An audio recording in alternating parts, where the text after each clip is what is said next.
അഴകിന്റെ മഴവില്ല് വിരിയിച്ച് ചേറ്റുവ ഫക്കീർ സാഹിബ് തങ്ങളുടെ ജാറത്തിലെ നേർച്ച കാഴ്ചകൾ വർണ്ണാഭമായി.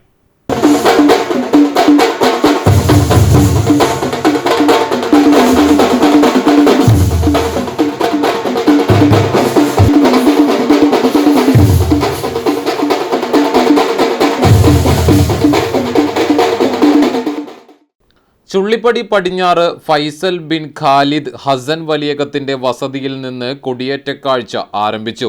ചെണ്ട, ബാൻഡുവാദ്യം എന്നിവയുടെ അകമ്പടിയോടെ 12 മണിക്ക് ജാറത്തിലെത്തി കൊടികയറ്റി. തുടർന്ന് ജാറം പരിസരത്ത് സൗജന്യ ചക്കരക്കഞ്ഞി വിതരണം നടന്നു. വൈകിട്ട് ചേറ്റുവയിലെ പ്രമുഖ ക്ലബ്ബുകളുടെ ഘോഷയാത്ര നടന്നു. ആഘോഷത്തിൽ പങ്കെടുത്ത മുഴുവൻ ഗജവീരന്മാരും വാദ്യമേളങ്ങളും ചേറ്റുവ GMUP സ്കൂളിന് സമീപം അണിനിരന്നു.